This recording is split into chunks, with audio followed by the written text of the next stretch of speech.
your attention and through you, the entire House. As you know, Mr. Speaker, that Pakistan is a federation as per the Constitution. And the federation works as an amalgamation of 4 entities, the provinces. And those entities act through various aspects. Particularly, the Constitution has a legislative list. The part 2 of the federal legislative list is governed by the Council of Common Interest, so that the viewpoint of all the provinces is taken into account before any policy is decided. Unfortunately, sir, during the period of the interim government,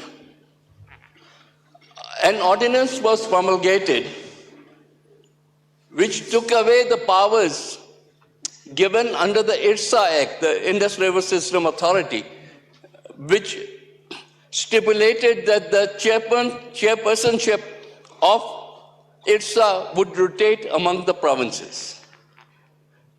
A huge departure took place where the power was given to the Prime Minister, therefore only to the federal government, and all the powers of the provinces were usurped under that ordinance. Shame. A major policy shift was not the authority or the prerogative of an interim government. The interim government only exists to carry on day-to-day affairs of the state. This departure, and that too without authority of the Council of Common Interest, was a blatant violation and therefore should not have taken the field.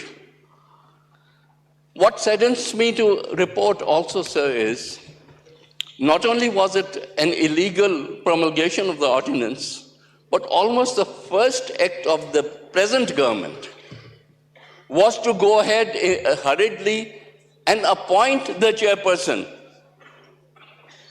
without that law having even come to the assembly floor, without that law having been passed.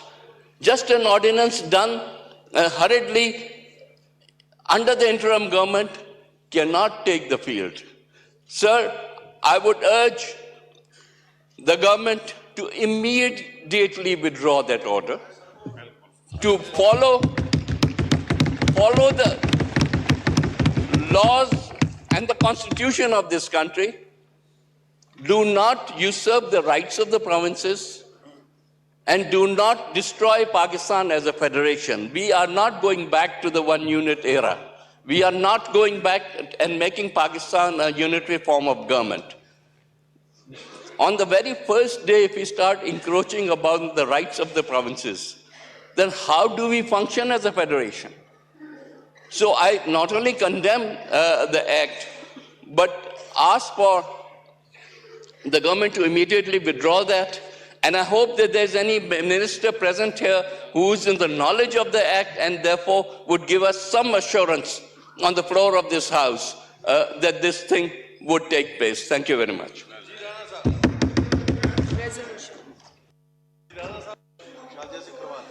जी शाजिया मरी साहब आप जो Is a minister going to answer this, or I can sit for the minister if a minister is responding to this very important issue raised by Honorable? अब resolution move करें. Sir, there are 2 motions. Should I move the motion?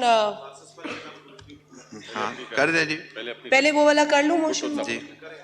Ji. Sir, I wish to move under Rule 288 of the Rules of Procedure and Conduct of Business in the National Assembly 2007 that the requirement of the Rule 290 of the said rules be dispensed with in order to allow the use of Chamber of the National Assembly on 2nd April 2024 or on the day as may be announced for election to fill the seats in the Senate from the federal capital. This is the motion. Now I put the motion in the House. The question